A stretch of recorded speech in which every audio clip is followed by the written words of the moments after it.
Docteur Olivier, bonjour à toute l'équipe de Five Stars. Je vais rapidement faire ces courtes vidéos pour que ça me permette, en fait, ça vous permette de pouvoir vous connecter à la plateforme, à l'application et essayer de faire des opérations dedans. Donc, je vais rapidement me connecter. Je vais double-cliquer sur l'application. Je pense qu'ici, j'avais juste comment on appelle ça? J'avais un lien qui ne pointait nulle part. Je vais rapidement rentrer là où se trouve mon application, NetBeans Project, Five Stars, Target, et puis j'ai Five Stars ici. Voilà, je me connecte avec mon compte. Je ne sais pas si c'est comme ça. Voilà, je suis connecté. J'ai mis mon utilisateur et mon mot de passe. Je suis connecté.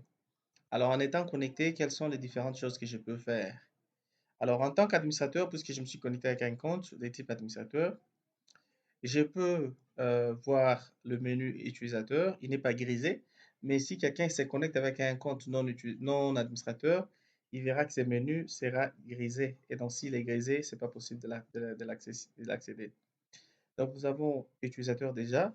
Les utilisateurs sont les gens ou les personnes qui sont censées se connecter à la plateforme pour effectuer des opérations. Donc, on peut dire par exemple qu'une caissière est une utilisatrice plutôt de la plateforme, ou bien un autre caissier, c'est un utilisateur, ou c'est pas autant de personnes qui vont travailler sur l'application. Donc ici, par exemple, je peux voir la liste des utilisateurs qui sont présents. Et ici, je peux ajouter un utilisateur. Donc ici, je vais ajouter un utilisateur qui va s'appeler Venise Mwinzi. Voilà. Je vais mettre son téléphone, je mets n'importe quoi, 05 255 36 25. Le numéro de téléphone est celui qui va permettre qu'elle puisse se connecter.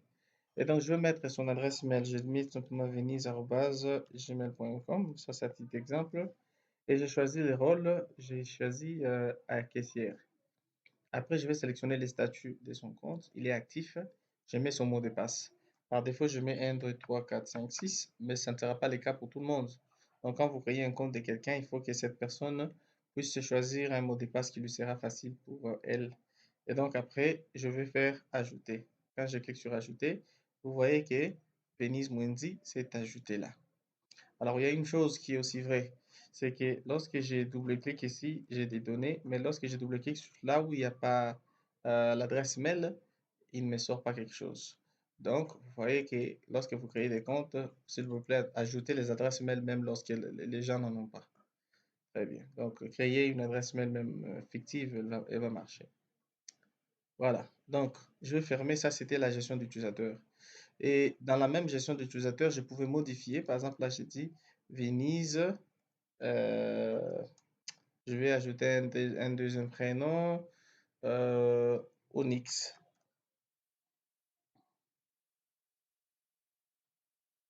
Voilà. Et puis, je clique sur modifier. Ça a modifié. Et là, vous voyez, j'ai Venise Onyx. Donc, c'est pour dire que j'ai créé un utilisateur dans le système. Alors, je ferme. Lorsque je rentre ici, j'ai aussi la possibilité de faire la gestion de rôle.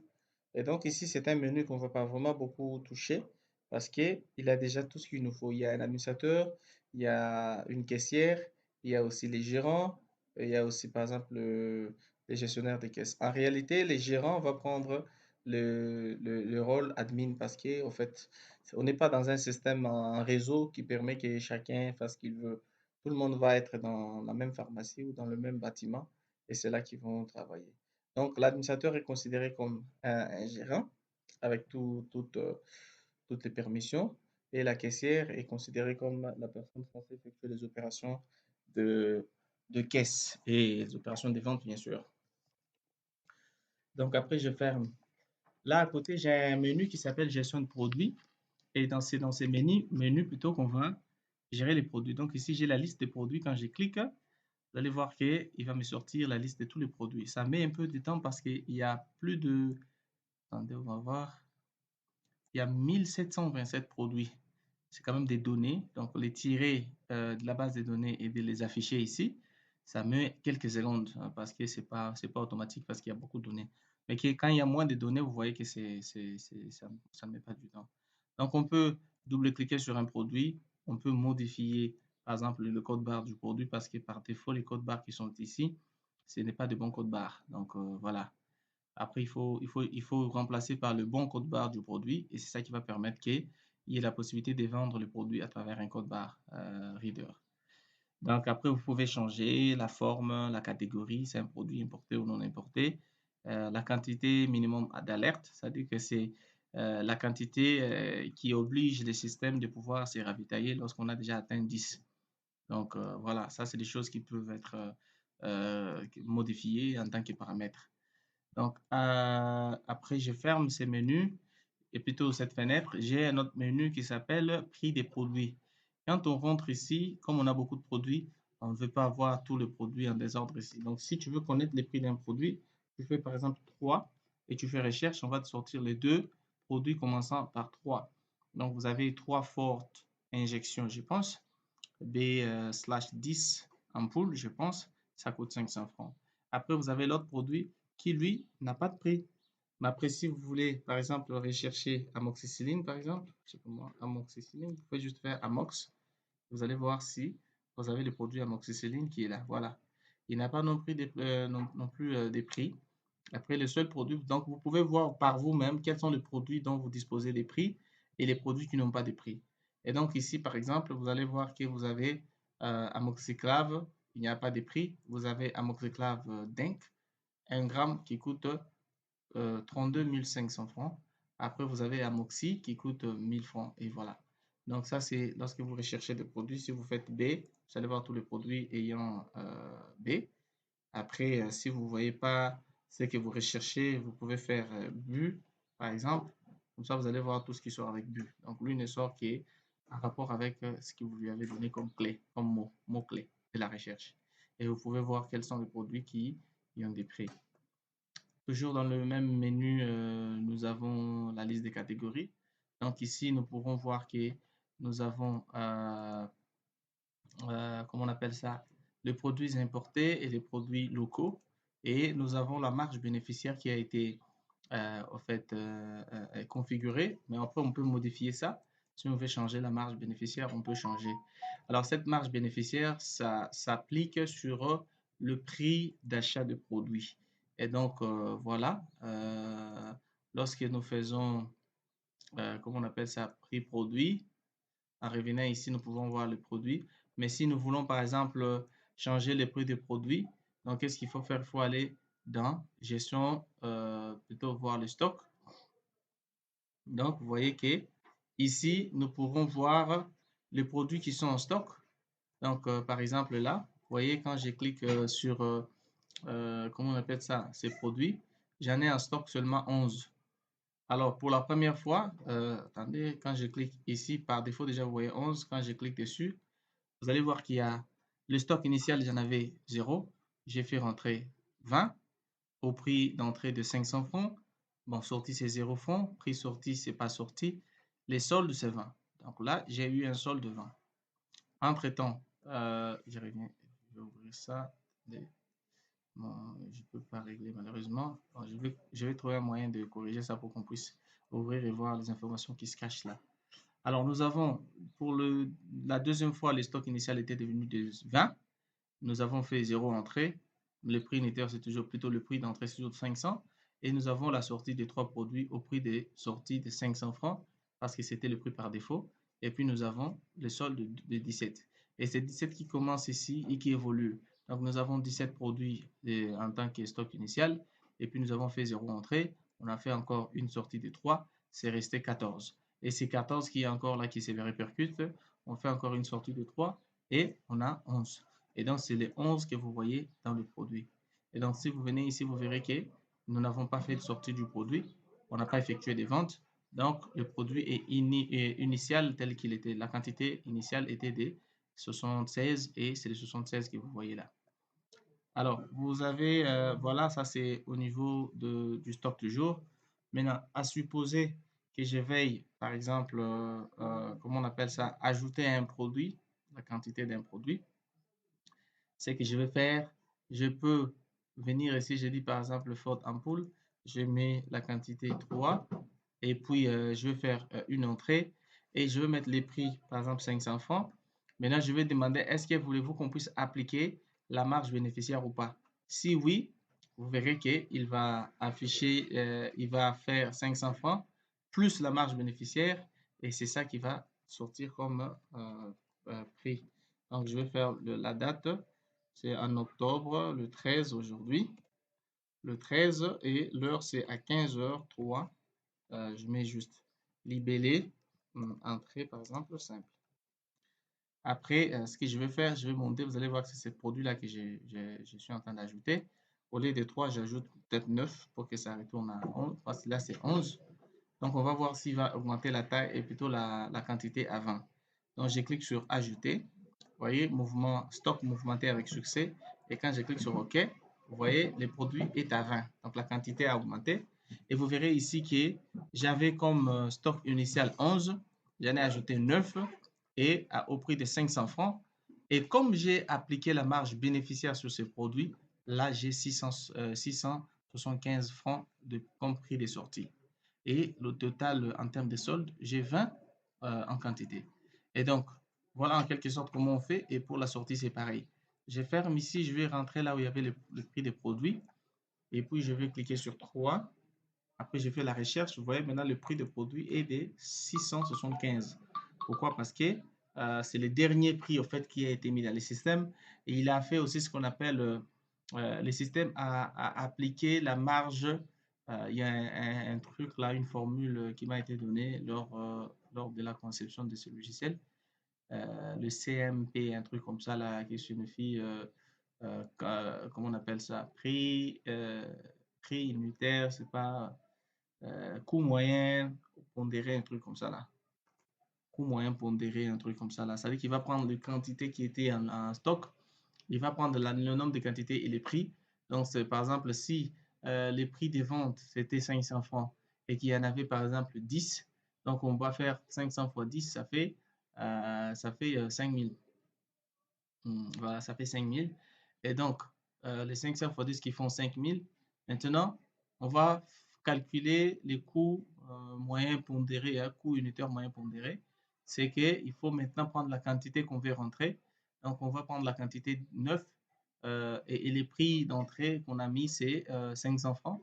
Donc, il va prendre aussi cette quantité.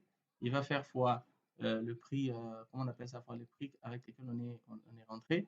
Maintenant, il va tirer. En fait, les CMP, c'est pas moi, les coûts moyennes, coûts unitaires moyennes pondérés.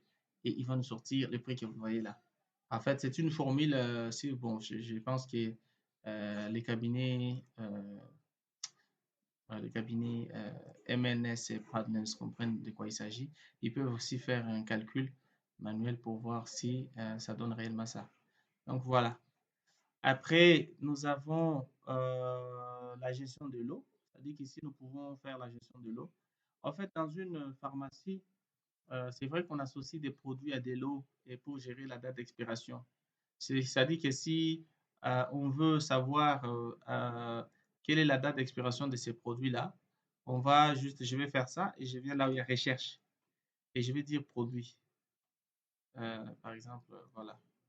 J'ai fait OK. Donc, attendez. Je vais faire choisir produit et ici, je vais mettre ça et je vais voir, euh, je n'ai rien, mais si je venais par exemple ici, attendez, je vais réouvrir ça pour voir quel est le produit qui était dedans. Ah, nous avons trois vides forts, ok, trois vides forts. Vous voyez, par exemple, c'est ça le lot que j'avais mis. Parce que quoi, qu'est-ce qui se passe quand vous achetez un produit? Il vient en carton, il a un numéro de lot. On va mettre la quantité de produits dedans, on met le numéro de lot, on met la date d'entrée et la date d'expiration, on valide. Ce qui fait que si on veut savoir quand est-ce que ce produit-là va expirer en rapport avec le nombre de fois qu'on l'a fait rentrer dans le système, vous voyez que vous avez les lots qui est là, vous avez le produit, vous avez la quantité qui était rentrée. Et pour tous les 30 produits qui sont rentrés, donc la quantité là, la date d'expiration c'est en 2024. Donc, c'est plutôt octobre 2024. Donc, c'est ça. Et c'est moi qui avais effectué cette opération-là en tant qu'opérateur. Donc, c'est ça qui se passe dans les quoi. Après, si vous voulez encore, par exemple, vous avez ces produits qui n'ont pas adéquat, vous pouvez faire quantité entrée. Par exemple, là, j'avais fait entrée 9. Et le 9 là appartenait au lot, par exemple, à XX 2514. Et la date d'entrée, c'était aujourd'hui. Donc, 2022, le mois d'octobre, le 13, c'était précisément à 15 heures. Je sais pas moi, 15 heures. Oh non, non, la date d'entrée, j'ai pas besoin d'heure. Et puis, je descends ici, je vais mettre la date d'expiration. Ça va expirer en 2024, en septembre. Et j'enregistre.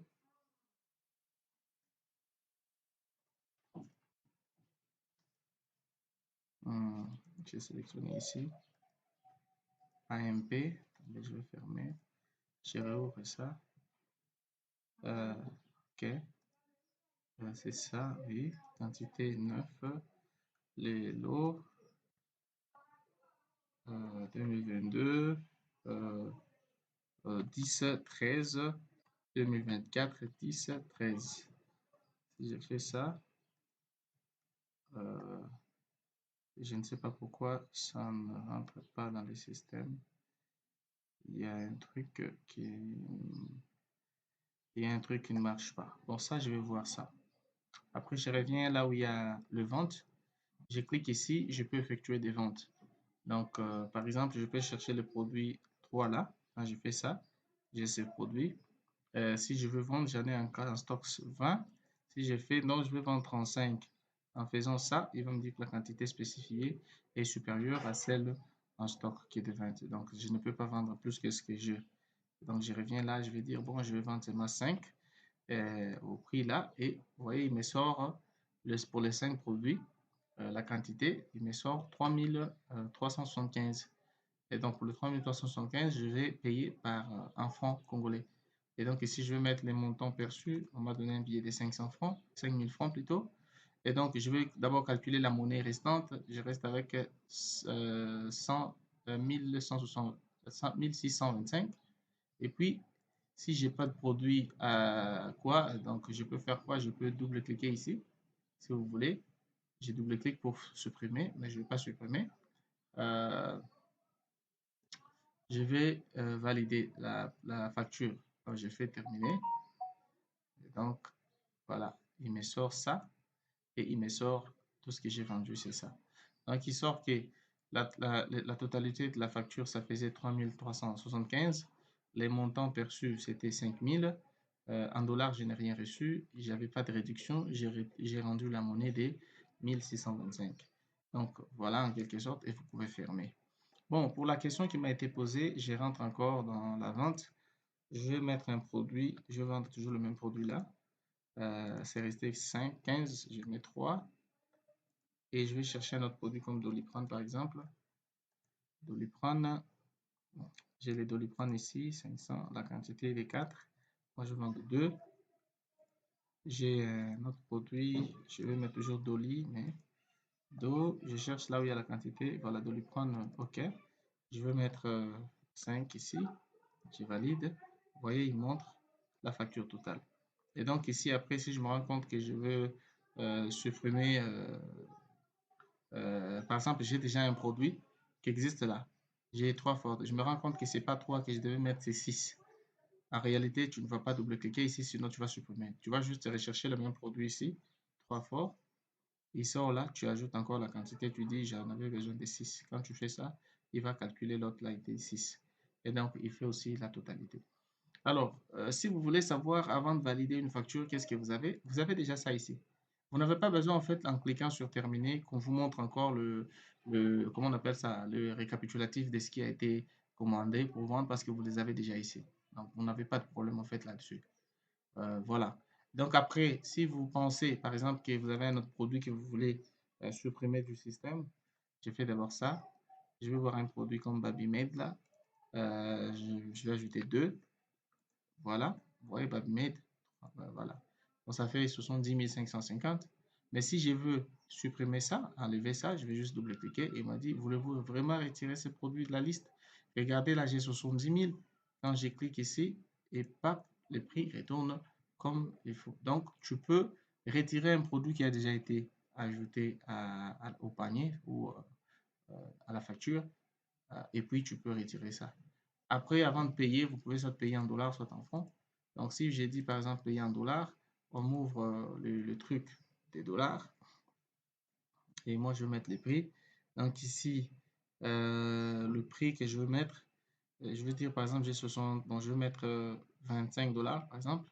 Je ne sais pas combien ferait 25 dollars. Je vais mettre par exemple 40 dollars. Moi, j'ai 40 dollars.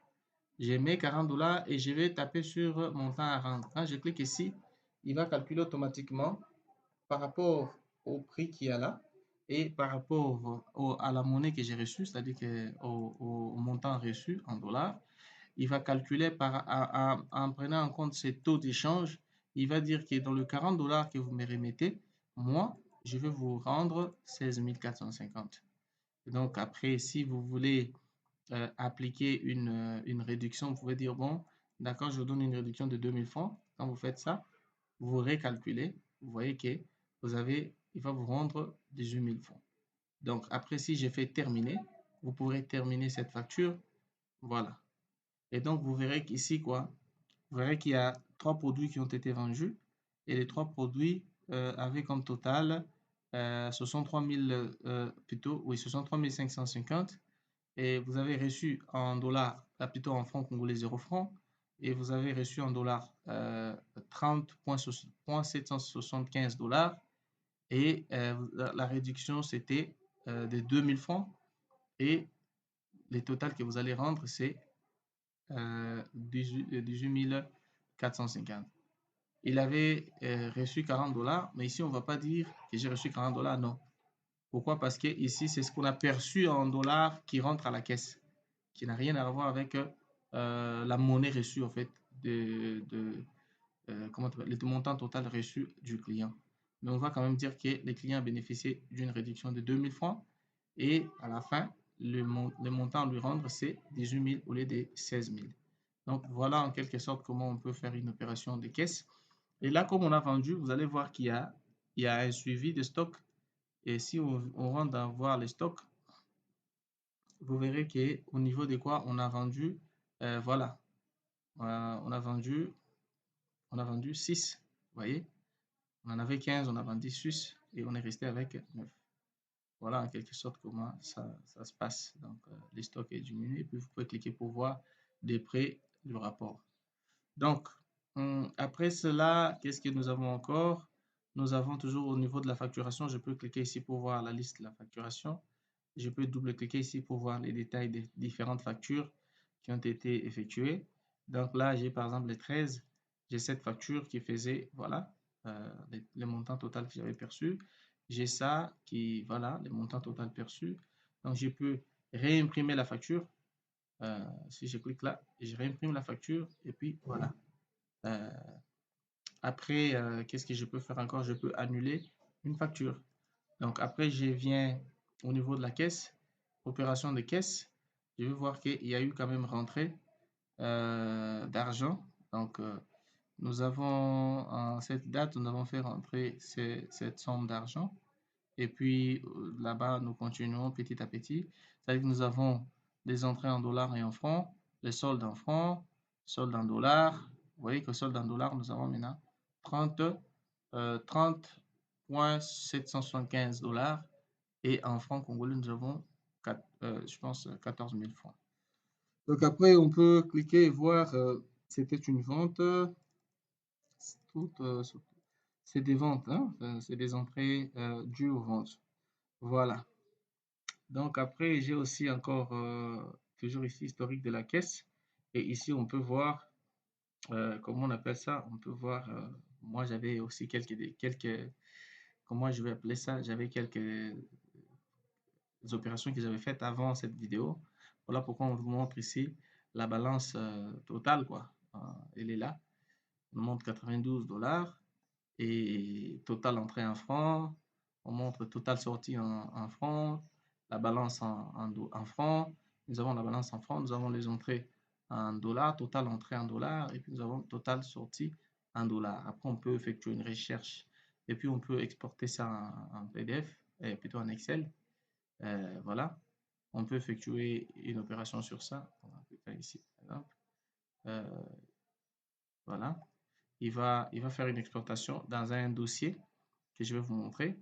Donc, je ferme là. Je reviens à mon rapport de caisse. Si je clique ici, il va faire une exportation en PDF en cours. Je ferme ici. Il fait aussi une exportation encore en Excel pour la même opération. Voilà. Donc, à la fin, j'ai ces opérations qui sont faites. Et il y a aussi quelque chose d'important ici. Si je viens là où il y a fichier, si je clique sur clôturer la journée, en réalité, en faisant ça, je ne pourrai plus me connecter encore une fois. Donc, je vais vous montrer ce qui se passe. Donc, je peux fermer sans clôturer. C'est bon, j'ai pas de souci. Je vais réouvrir l'application. 06 942 57 47. Voilà, là, je me connecte encore. Mais si je clôture la journée, avant de clôturer, je vais vous montrer où se trouve le quoi. Les dossiers dans le disque C. Nous avons un dossier qui s'appelle Technodev et ici, nous avons rapport. Et dans le rapport, nous allons voir le rapport que nous avons exporté tout à l'heure. Nous avons par exemple en date du 13 et aujourd'hui, quand je clique ici, j'ai un fichier Excel de tout ce qui est sorti. Donc nous avons là,